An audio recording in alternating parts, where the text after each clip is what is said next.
Amém? Quero que você abra a tua Bíblia lá em Hebreus. Vamos ver quem acerta o capítulo. Dou-lhe uma, dou-lhe duas. Não, tô brincando. Capítulo 9. Vai, abre lá em Hebreus 9.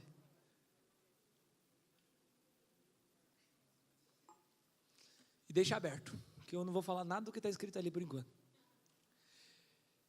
Deixa aí aberto Hebreus capítulo 9. Nós vamos fazer. Quem gosta de ler Bíblia?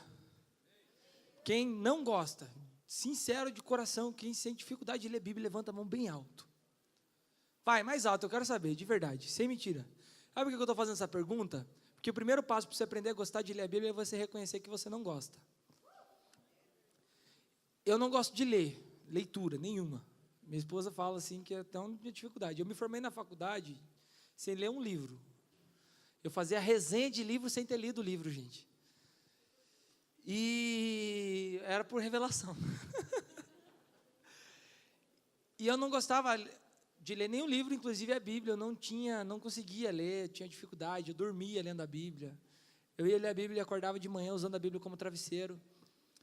E tinha muita dificuldade de entender o que estava escrito. Então, quando eu lia, terminava de ler um capítulo, eu pensava assim, que será que falou que esse capítulo mesmo? E eu voltava a ler o mesmo capítulo 2 ou 3 vezes, me desconcentrava, tinha uma dificuldade enorme.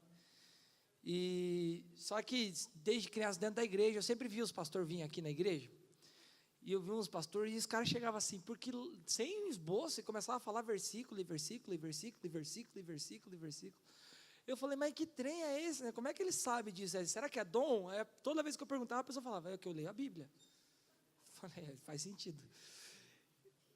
Então, eu comecei a falar para Deus, Deus, eu tenho uma dificuldade, eu te amo, eu quero conhecer a sua palavra, eu quero conhecer a sua vontade, mas eu odeio ler a Bíblia.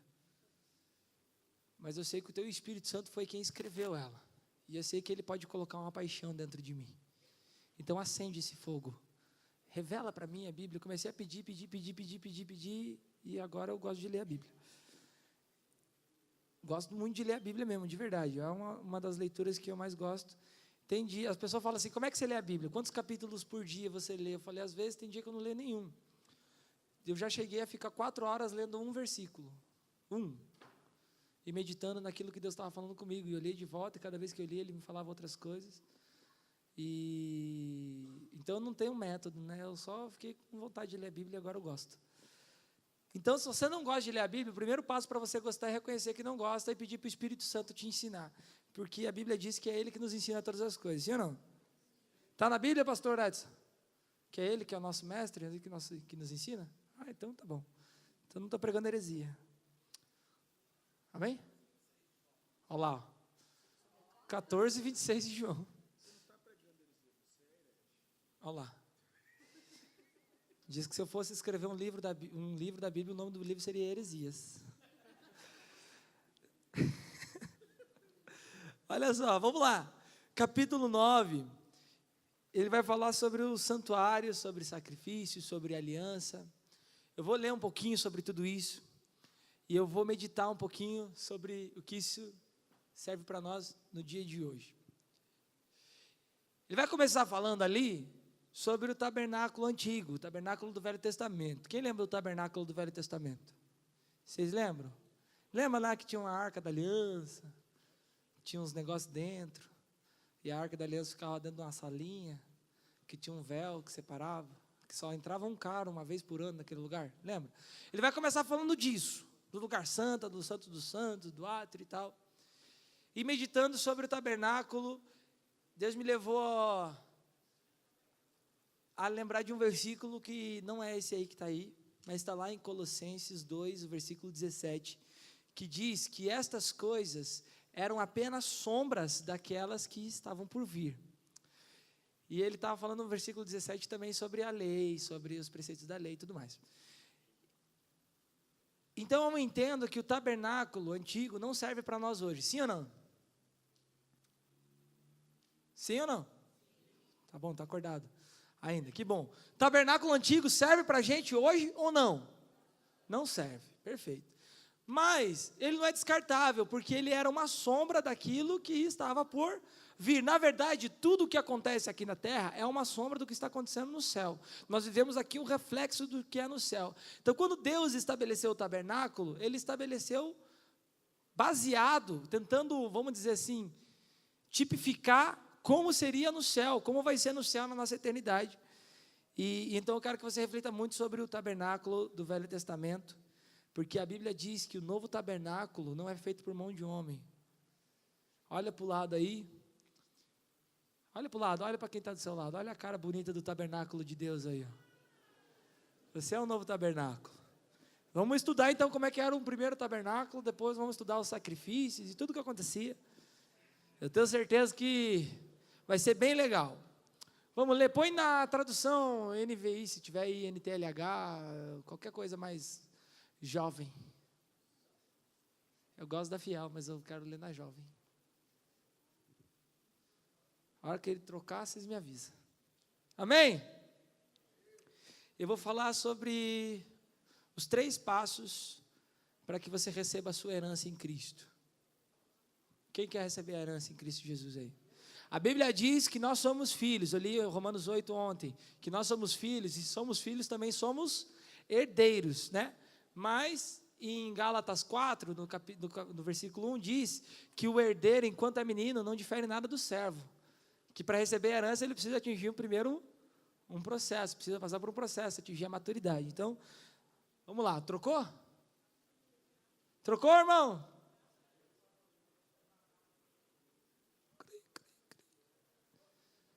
Foi?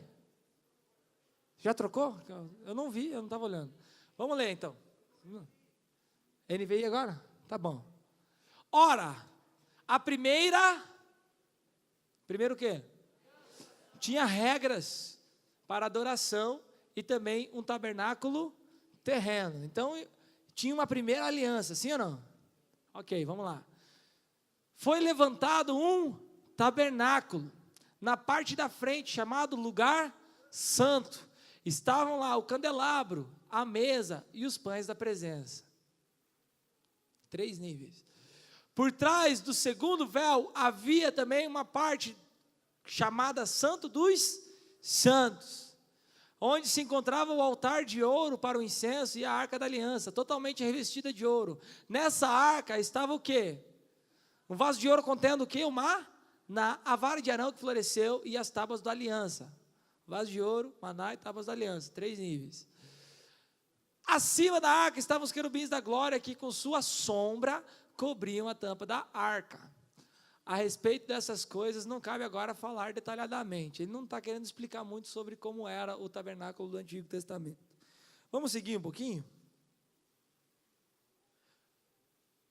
Estando tudo assim preparado, os sacerdotes entravam regularmente no lugar santo do tabernáculo para exercer o seu ministério. E olha lá. No entanto, somente o sumo sacerdote entrava no Santo dos Santos apenas uma vez por ano e nunca sem apresentar o quê? O sangue do quê? O sangue do sacrifício que ele oferecia por si mesmo e pelos pecados do povo, que o povo havia cometido por ignorância. Dessa forma, o Espírito Santo estava mostrando que ainda não havia sido manifestado o caminho para o Santo dos Santos, enquanto ainda permanecia o primeiro tabernáculo. Isso é uma ilustração para os nossos dias, indicando que as ofertas e os sacrifícios oferecidos não podiam dar ao adorador uma consciência perfeita e limpa. Deixa eu ver, pode ir para o próximo. Não, pode ficar nesse. Pode ficar no 10. Perfeito.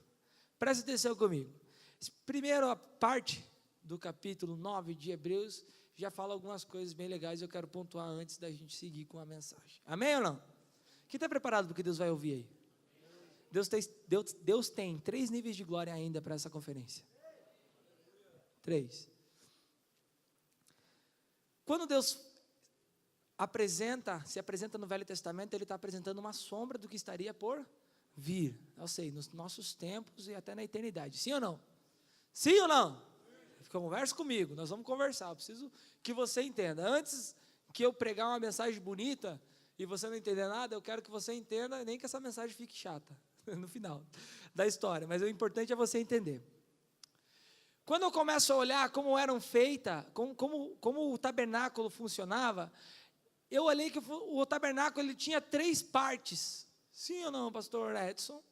Quais eram as partes do tabernáculo? Primeira delas, primeiro era o átrio. Você chegava no tabernáculo, entrava no átrio. O átrio era liberado para todo o povo, todas as pessoas podiam acessar o átrio. Aí chegava a segunda fase. Qual era a segunda fase? O lugar santo. Quem entrava no lugar santo? Os sacerdotes, e ali eles exerciam o seu ministério. E aí chegava no lugar santo dos santos, que não era ninguém que entrava lá, ficava a Arca da Aliança, e uma vez por ano entrava o sumo sacerdote, e ele nunca entrava sem o sangue do sacrifício. No lugar santo tinham algumas coisas ali no lugar santo. Eu não vou falar sobre o que representa cada uma delas, mas eu quero falar sobre as quantidades. Olha só.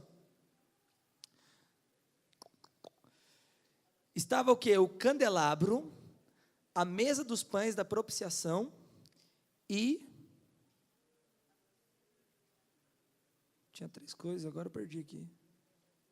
Estava o candelabro, a mesa e os pães, desculpa. Estava o candelabro, a mesa e os pães. 3 fases. E aí você entrava um pouquinho mais para dentro, chegava no lugar santo, dentro da Arca da Aliança, tinha o que lá dentro da Arca da Aliança? O maná, a vara de Arão que floresceu, e as tábuas da lei. Mais uma vez ele fala sobre o número 3. Eu comecei a refletir o que isso representava para nós, e eu fui lembrando de algumas coisas que eu tinha aprendido. Quando eu olho mais para trás, um pouquinho mais para trás, lá em Gênesis no começo, eu vou lembrar que antes de existir o homem, existia Deus, e Deus ele é Deus Pai, Deus Filho e Deus Espírito Santo. E quando ele cria o homem também em 3 níveis: corpo, alma e espírito. Quando ele começa a se revelar para o povo, ele se revela em 3 fases. Então ele fala para Moisés: eu quero falar com você, então vai para o monte. Ele chegava no monte e fala: sobe você e Josué.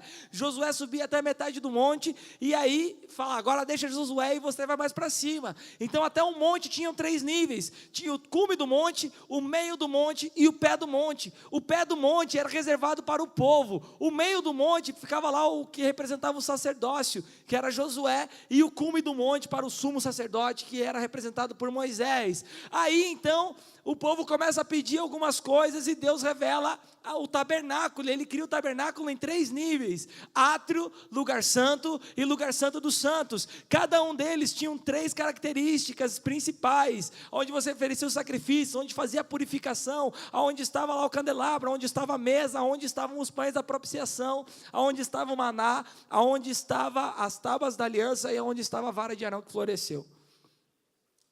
E tudo isso representava a presença de Deus para aquele povo. Então, quando eles chegavam na presença de Deus, existiam 3 níveis que você poderia percorrer. O primeiro nível era o átrio, você chegava perto da presença. O segundo nível era o lugar santo, onde você se aproximava ainda mais, chegava num lugar um pouquinho mais profundo. E o terceiro era o lugar santíssimo, onde já não era ninguém, não é todo mundo que podia entrar. Entrava só o sumo sacerdote, e sempre quando ele entrava, ele apresentava o quê? O sangue do sacrifício. Ele tinha que apresentar sangue. Se ele não chegasse com sangue, o negócio ficava estreito para o lado dele. Vamos seguir o texto?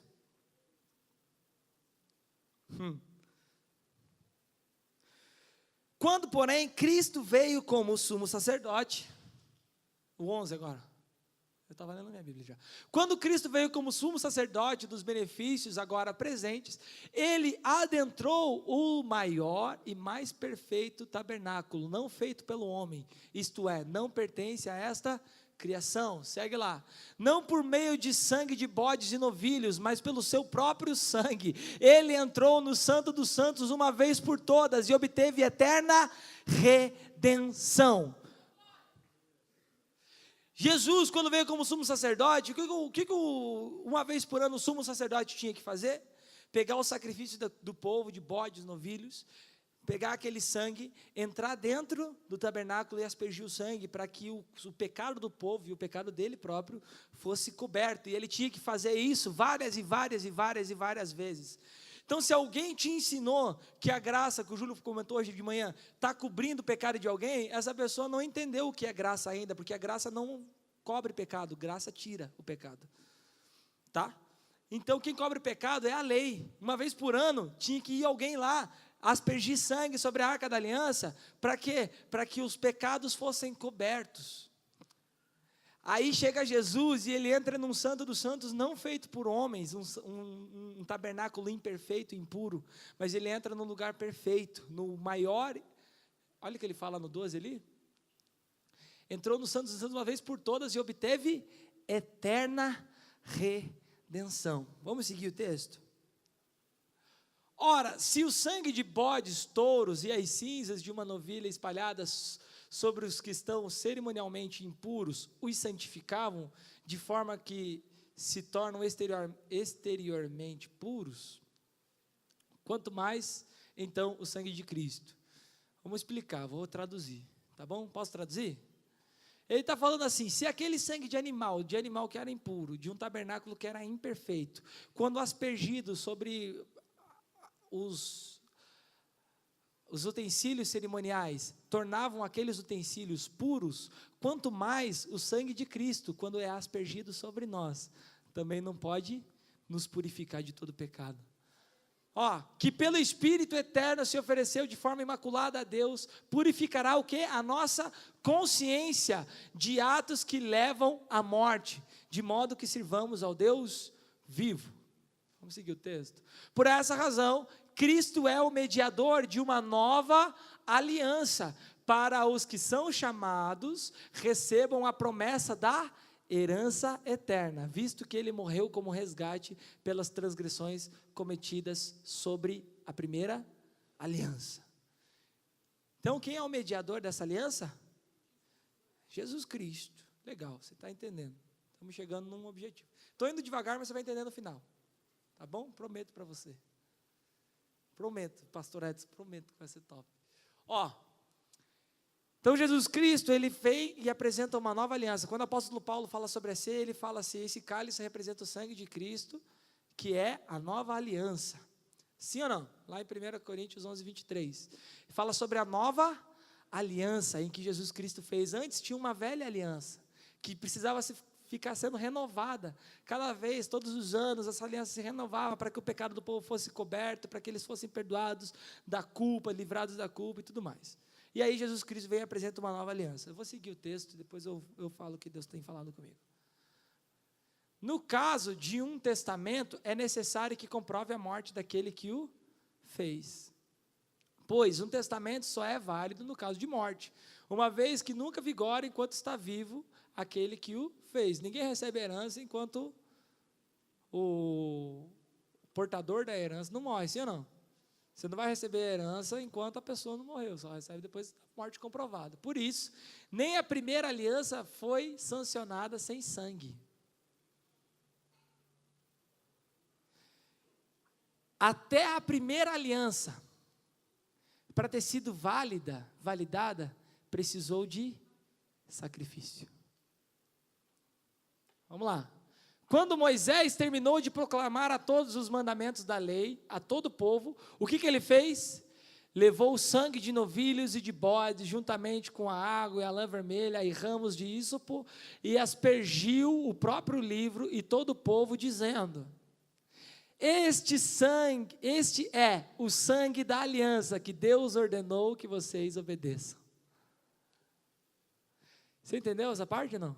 Viu o que Moisés fez? Quando Deus deu as tábuas da lei, e Moisés veio e leu sobre o povo, o que ele fez?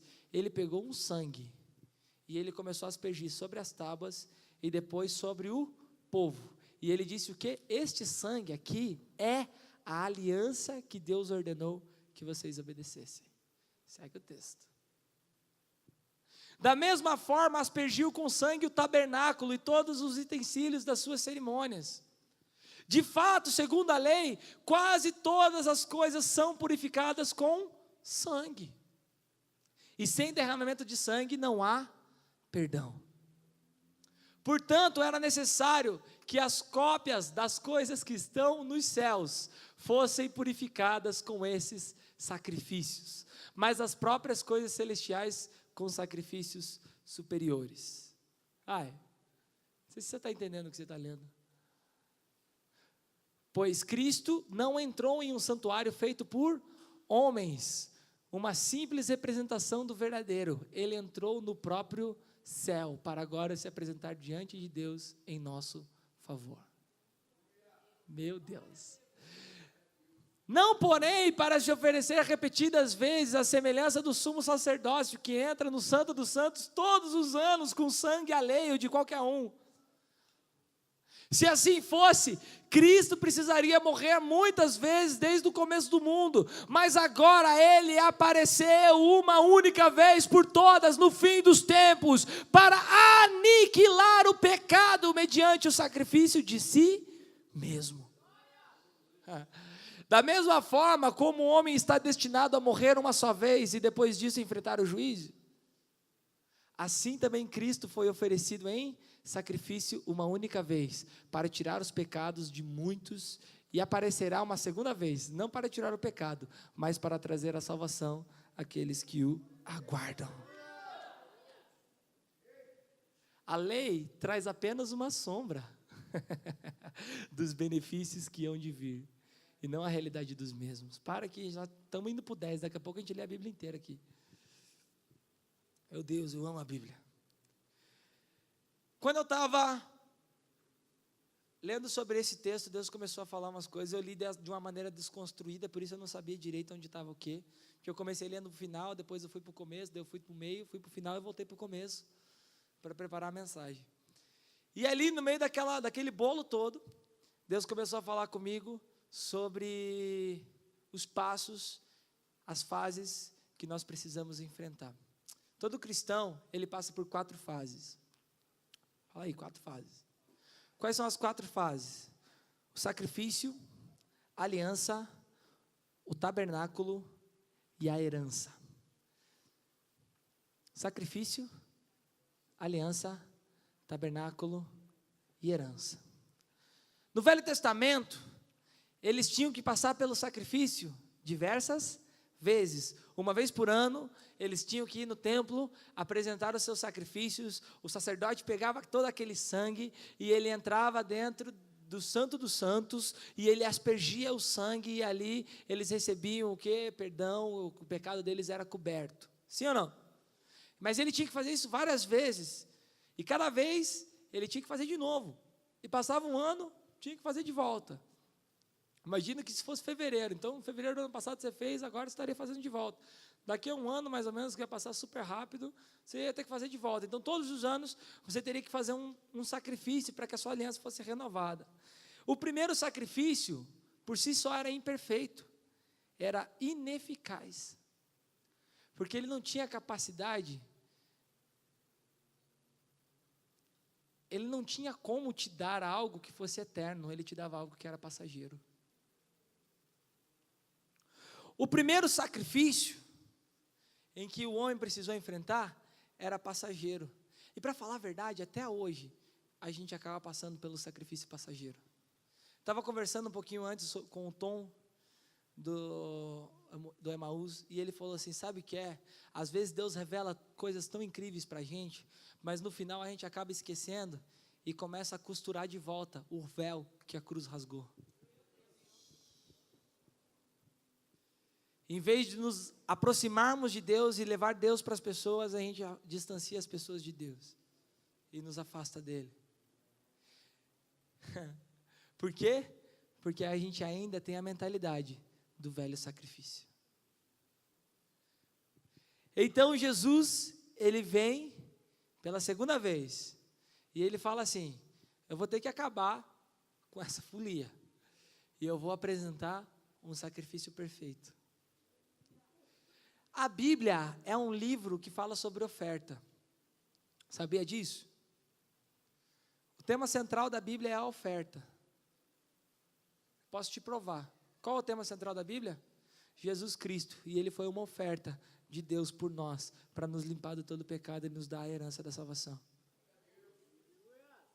Então, até para que a gente recebesse a graça, que é de graça, alguém precisou ofertar alguma coisa. A graça de graça, alguém precisou pagar caro por ela.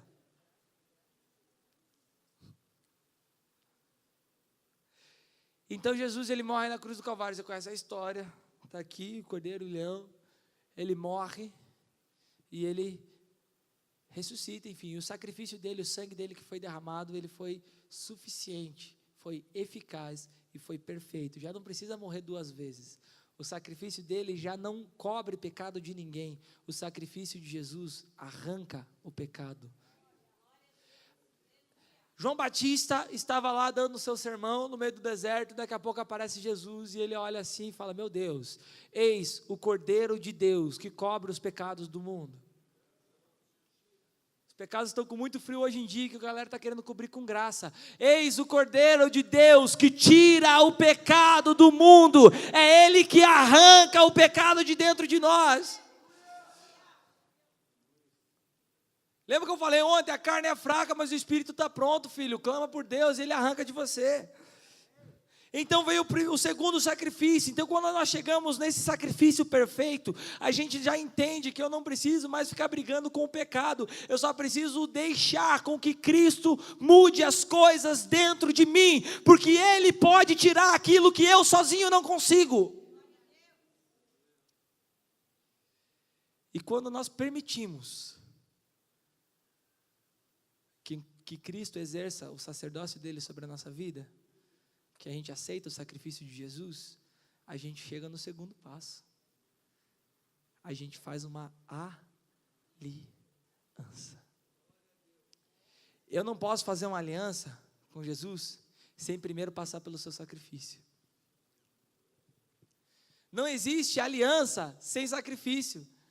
Olha o que a Bíblia estava dizendo em Hebreus ali, ele falou várias vezes: não existe aliança sem derramamento de sangue. Para fazer aliança, primeiro um sangue tem que ser derramado. Jesus olhou, o sangue que teria que ser derramado era o meu, era o seu, mas ele falou: não, eu vou derramar o meu sangue, e a aliança não vai ser mais em sangue impuro, em sangue alheio, vai ser no sangue do Cordeiro imaculado, que tira, vai ter o poder de tirar todo o pecado do mundo. Você não precisa mais morrer, que Jesus já morreu. O sangue já foi derramado. Quando eu recebo o sacrifício, eu me torno participante da aliança. Lá em 1 Coríntios, ele fala sobre a aliança, nova aliança que foi estabelecida no sangue de Cristo. Coisa linda. E quando eu faço uma aliança com Cristo, quando nós vamos... O nosso relacionamento com Cristo, Jesus compara o nosso relacionamento com um casamento, sim ou não? Ele compara nós como sua noiva, e nós vamos fazer uma aliança com Ele, né? Vamos para as bodas do Cordeiro, nós vamos casar com Cristo. Olha que legal. E aí, vai chegar esse dia, mas quando eu falo sobre casamento, quando eu olho sobre esse relacionamento de casamento, eu lembro que chega uma hora dos votos. E não é só o noivo que faz os votos.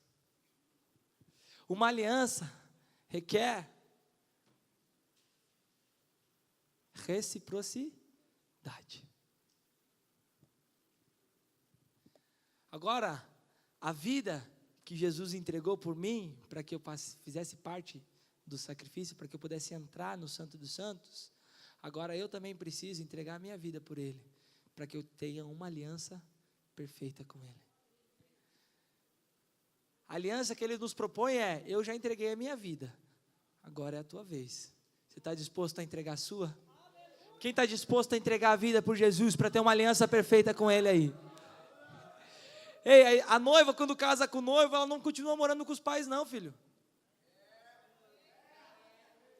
Noiva, quando casa com o noivo, ela já não tem mais os mesmos costumes. O noivo, quando casa com a noiva, já não joga futebol de segunda a domingo. É uma aliança de troca. Agora já não são mais 2, mas são 1. Se eu sou 1, não tem como um mesmo corpo andar para 2 lados.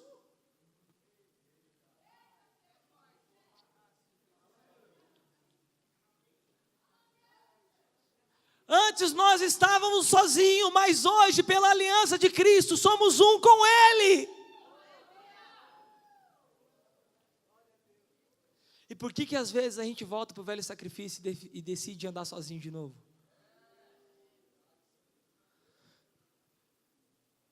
Meu Deus, o apóstolo Paulo fala assim: nossa, vocês estavam caminhando tão bem na fé. Vocês estavam indo tão bem, por que vocês voltaram para os velhos costumes? Por que vocês voltaram às velhas práticas? Ué, por que vocês voltaram para o antigo sacrifício? Por que vocês voltaram para as antigas regras? Por que que a gente abandona a verdade de Cristo para viver as mentiras do diabo?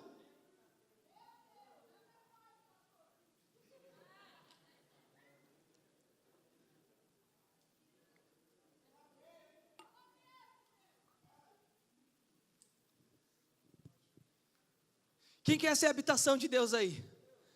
Eu vou te falar uma coisa, você só pode ser a habitação de Deus o dia que você se tornar um com Ele.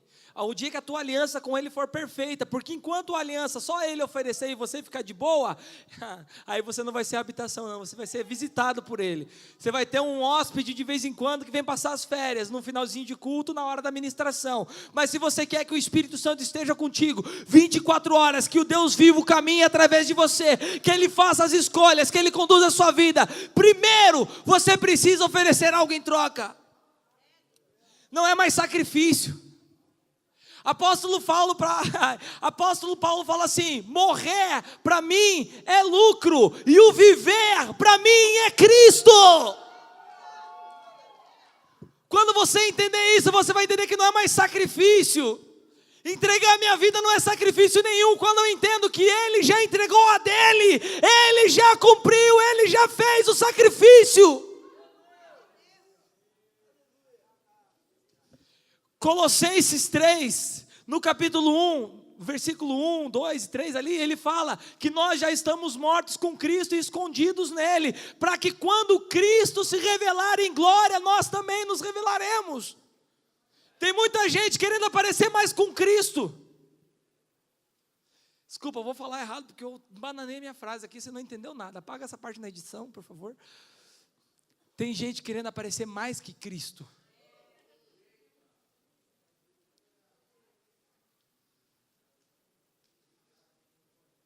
Tem gente que faz mais publicidade daquilo que ele faz do que aquilo que Cristo fez. E aí ele não está mais escondido, ele fala assim: Cristo, por favor, me dá uma licencinha, porque chegou a minha hora, viu? Estou chegando, aí toca aquela música, o bicho entra dançando.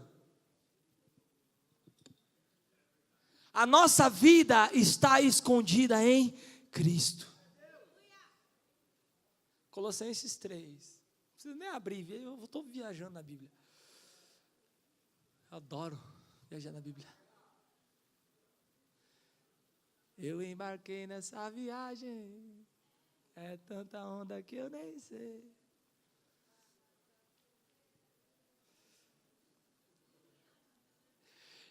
Eu só me torno habitação se primeiro eu faço parte da aliança. Ele não tem aliança sem derramamento de sangue. Quem derramou sangue? Jesus, entregou a vida dele. Agora, para que a gente faça a aliança com Ele, a gente também precisa colocar a nossa vida à disposição dEle. Você não precisa morrer numa cruz, você só precisa obedecer o que Ele te fala. Romanos 8, eu li ontem, ele fala assim: somente aqueles que são guiados pelo Espírito são filhos de Deus.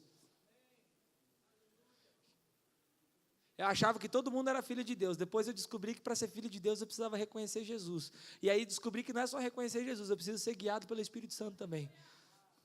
3 níveis. Só um minutinho.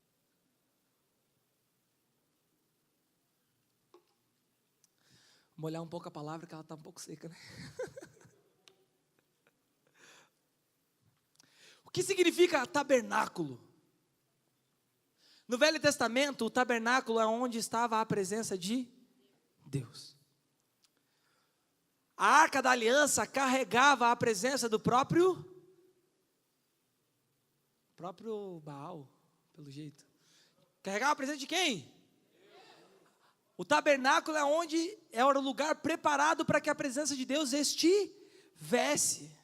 Por isso que existia o tabernáculo, para carregar a presença de Deus. Mas era um tabernáculo imperfeito, feito de madeira.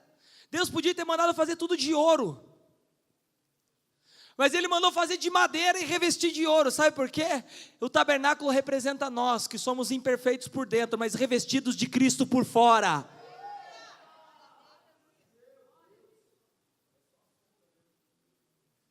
É só a sombra. A madeira apodrece, assim como o nosso corpo, mas aquele que está sobre nós, aquele que nos reveste de glória, é Jesus Cristo, por isso que estamos escondidos nele. Quem olhava para o tabernáculo, para a arca, não via a madeira, via o ouro. Aqui atrás, vou dar uma revelação para vocês. Tem um símbolo, que dá para ver só o rabinho do símbolo lá em cima. Lá. Esse símbolo, o logo da nossa igreja, ele tem algumas representações. Ele é uma pomba fazendo um rasante assim para baixo, representando o Espírito Santo descendo. A asa e a cauda forma também uma chama de fogo, representando o fogo do Espírito Santo. E o círculo representa o mundo, então é o Espírito Santo descendo com seu poder sobrenatural sobre a terra. Que é a visão dessa casa. E aí, um dia chegou um menino que falou também que parecia um prato com um sanduíche de banana dentro. Eu falei, tá bom. Que também representa o alimento. Nunca vou esquecer. Então, atrás ali, vou dar uma revelação. Tem um prato com um sanduíche de banana dentro. Olha lá, ó. Ele disse que parece, olha lá.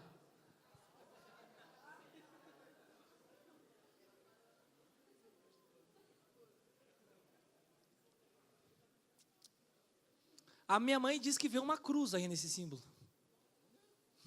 Bom, é uma visão sobrenatural, precisa de revelação para entender o que ela viu. Então, eu quero dizer para vocês que atrás daquele pano preto lá tem o logo da nossa igreja, mas você consegue ver ele por completo? O que você vê? O pano preto. Por que você vê o pano preto? Porque aquele logo foi revestido por aquele pano preto.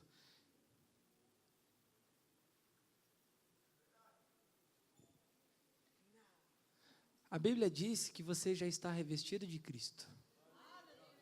No mundo espiritual, quando o inimigo te vê, ele olha assim e fala assim, ué, até agora era o Arthur, mas está diferente. O que aconteceu? Eu não estou vendo mais o Arthur. O que está acontecendo? Jesus, é você! Já não vê mais o Gudrian. Ou Gúlio, para os mais íntimos. Quando a gente faz parte da aliança, somos revestidos de Cristo, nos tornamos a habitação dele, ele nos reveste da sua presença, e aí, no mundo espiritual já não existe dois, já não é ouro e madeira, é uma coisa só.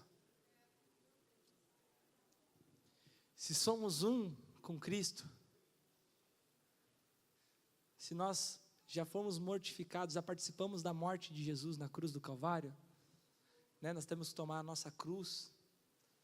Se nós já participamos da morte de Cristo, então está na hora da gente deixar com que Cristo conduza a nossa vida e dizer como o apóstolo Paulo, morrer para mim é lucro e o viver para mim é Cristo. Sabe por quê? Porque ele sabia que no dia que ele morresse, ao abrir os olhos dele, ele ia estar num lugar muito mais legal, cara, muito mais maneiro do que a terra. Ele sabia que depois da morte ele ia ter um encontro sobrenatural com a presença e ia poder ver o próprio Deus à frente dele. Estou esperando não só a morte, mas esperando a vinda do Cordeiro, porque nós estamos vivendo os últimos tempos. Quem crê nisso? Quem crê que nós somos a geração que vai viver o arrebatamento? Já está provado na Bíblia, Deus deu o sinal e os sinais estão se cumprindo. Ele falou, ninguém sabe a hora nem o momento, mas eu vou te dar umas dicas, vou dar um spoiler. Primeiro spoiler foi da Bíblia, irmão. Ele falou, vai acontecer uns negócios assim, ó. Mortandade de peixe, as águas vão se converter em sangue, rumores de guerra por todo lugar. Um monte de coisa, sim ou não? Vai se multiplicar a iniquidade, o amor de muitos se esfriaria. Ele deu ali, ó. Ele deu o passo a passo de tudo que ia acontecer antes da volta dele. A gente não sabe nem o dia nem a hora, mas eu sei que está perto. Por isso, eu não posso fazer como uma certa igreja, se eu não me engano foi a igreja de Tessalônica, que o apóstolo Paulo falou sobre a volta de Jesus, depois ele teve que escrever uma outra carta explicando direito. Porque falou, Jesus está pronto, os caras falaram assim, Jesus está voltando, não vou nem trabalhar. Verdade, lê a Bíblia lá, os caras, pastor, começaram aí, não foram trabalhar mais, já não trabalhava, ninguém já fazia mais nada, ficava só na igreja esperando Jesus vai voltar, irmão. Jesus está voltando, rapaz, ele vai voltar e vai buscar, e melhor que está com ele do que com o mundo. E o apóstolo Paulo fala, e você esqueceu que nós temos uma missão, que tem pessoas lá fora que ainda precisam de Jesus. Jesus está voltando, isso não é motivo só de alegria, mas de preocupação, porque quantos vão precisar ser condenados para o inferno por causa do nosso silêncio?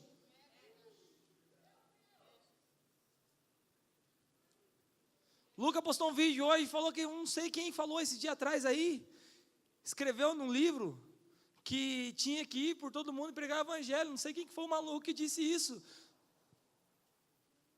E tem uns caras dizendo que não precisa não. Tem uns loucos que estão se achando mais sábios que Jesus. As últimas palavras de Jesus foram: ide por todo mundo, pregar o evangelho a toda criatura. Quem crê e for batizado será salvo, quem não crê será condenado. Aquele que crê em mim, estes sinais o acompanharão. Expulsarão demônios, falarão em novas línguas, pegarão em serpentes, se beberem alguma coisa mortífera, não lhes fará dano algum, e porão a mão sobre os enfermos e eles serão curados. Um maluco disse isso aí, esse cara dava na contramão do mundo. E tem gente dizendo que não precisa, irmão. Tem jovem morrendo agora lá fora. Quer ser a habitação de Deus? Começa a fazer aquilo que Ele espera que você faça. Então você vai se transformar no tabernáculo. Você já não vai chamar a presença dEle, porque a presença já vai estar em você. Meu Deus, quando você entrar num lugar, você não vai precisar orar pela atmosfera, porque a atmosfera vai ser você. É você que vai carregar o céu por onde quer que você for. O dia em que vocês fizeram uma aliança perfeita com Cristo, você se torna o céu na terra. Pastor Kleber, te amo, meu mano. Chegou, hein?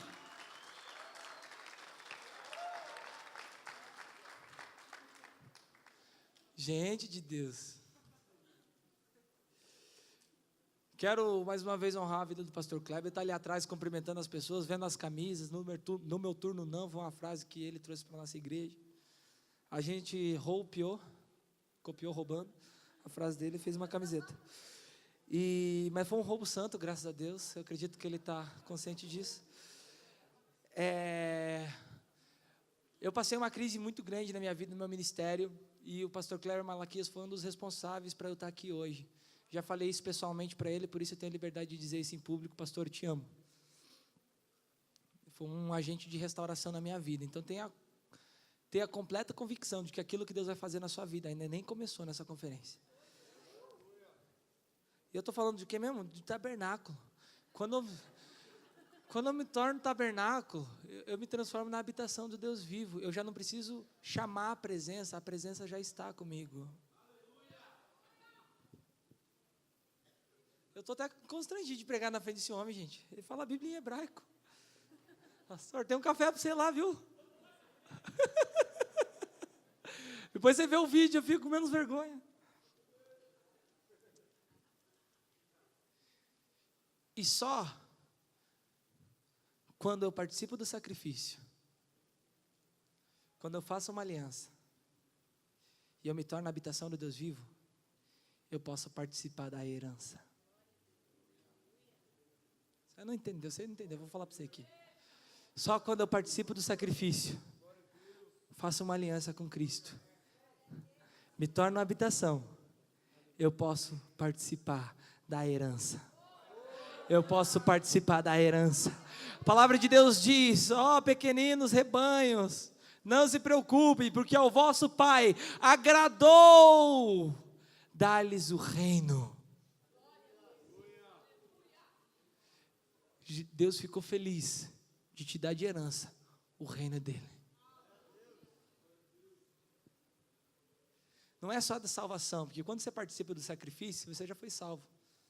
Minha mãe fala que a salvação o reino de Deus é como um shopping. Eu vou falar essa ilustração. Ai, que benção, que maravilha. O reino de Deus é como um shopping. Entenda aí, quem gosta de shopping, levanta a mão. As mulheres levantaram. Os homens, quem não gosta de shopping, levanta a mão.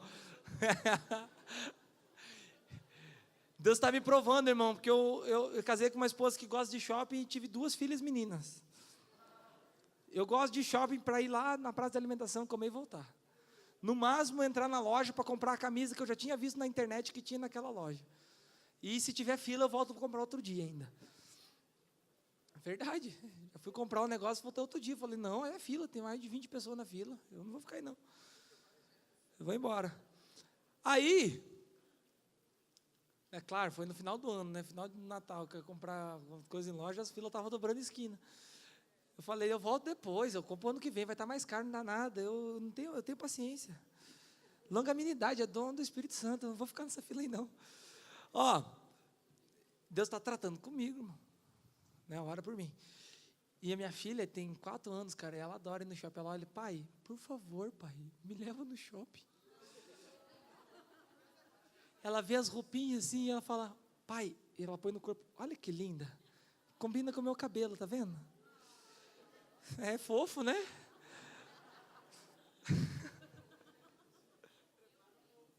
De shopping, vamos falar de shopping. O reino de Deus é como um shopping. A salvação é a sua porta de entrada. Você entra no shopping, assim, é a salvação. Aí tem gente que está brincando de ser salvo e não ser salvo, né? Entra no shopping, hoje estou na igreja. Agora não estou mais. Agora estou na igreja. É como você já viu criança com porta automática? Você já viu? A criança olha, ai que legal, entrei. Saí. Aí abre quando eu entro. Entrei. Saí. E tem gente que está a vida inteira se contentando em entrar e sair. E Deus tem uma infinitude de coisas, um shopping inteiro para você. E sabe o que é o melhor de tudo? O shopping já está pago, velho. É só você chegar e pegar, você não precisa pagar por mais nada. Jesus já pagou o preço que devia ser pago. Você só precisa entrar e pegar o que você precisa. Dentro desse shopping tem a cura da doença que você está enfrentando. Dentro desse shopping tem a restauração da tua família. Dentro desse shopping tem a recuperação das pessoas que você ama. Dentro desse shopping. Olha lá, o outro chegou também. O manto lá em cima vai ficar forte, hein? Agora, nós vamos falar, um vai falar inglês, o outro vai falar hebraico, os caras vão fazer um charamanaia lá em cima.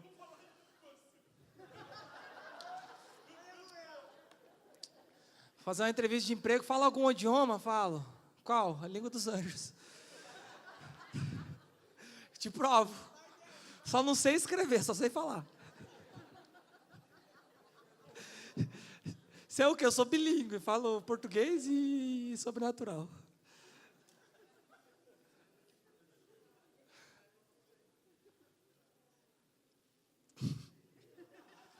Era para ser séria essa parte. Não dá para ser sério, porque a Bíblia diz que um dos frutos do Espírito Santo é a alegria. E onde o Espírito Santo de Deus está, tem que ter alegria, ei!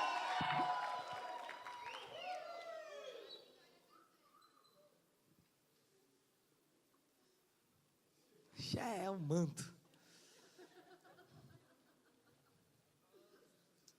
E aí eu volto para Gálatas 4. Mais uma vez. Eu volto para Gálatas 4. Põe Gálatas 4:1. Nem estava no meu script, mas Deus está falando. Quem quer receber herança aí? Herança requer uma única coisa. Digo, porém, que enquanto o herdeiro é menor de idade, em nada difere de um escravo, de um servo, embora seja dono de tudo. Tem muita gente servindo a Deus, cansada, porque, meu Deus, cansa muito servir a Deus, sabe por quê? Porque ainda está servindo a Deus como um escravo, como um servo. Porque não atingiu ainda aquilo que você precisa atingir, que é a maturidade em Deus. Que quando a gente atinge a maturidade em Deus, a gente vai lá para 1 João, que diz que os mandamentos de Deus não são penosos.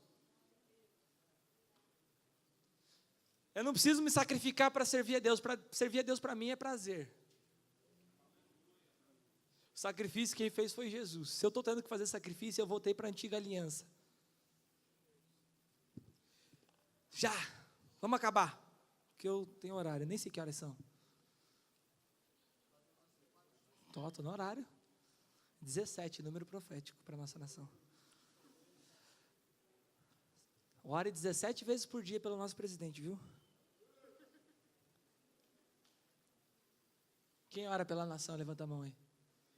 Não esqueça de orar por Israel também é a nossa obrigação. Uau! Fecha isso aqui, deixa eu fechar essa outra parada aqui. Quero ministrar vocês. Para que vocês recebam a herança. Falta um. Digo, porém, enquanto o herdeiro é menor de idade, em nada difere de escravo, embora seja dono de tudo. Tem gente que é dono de tudo e ainda está se comportando como escravo. 2. No entanto, está sujeito a guardiões e administradores até o tempo determinado por seu pai. Enquanto você não atinge maturidade para receber a tua herança fica na mão de outra pessoa. 3. Assim também nós, quando éramos menores, estávamos escravizados aos princípios elementares do mundo. 4 a mais. Mas, quando chegou a plenitude do tempo, Deus enviou o seu Filho, nascido de mulher, nascido debaixo da lei, a fim de redimir os que estavam sobre a lei, sobre a antiga aliança, sobre o antigo sacrifício, para que recebêssemos a adoção de filhos. E porque vocês são filhos, Deus enviou o Espírito do seu Filho aos seus corações, o qual clama, Abba, Pai.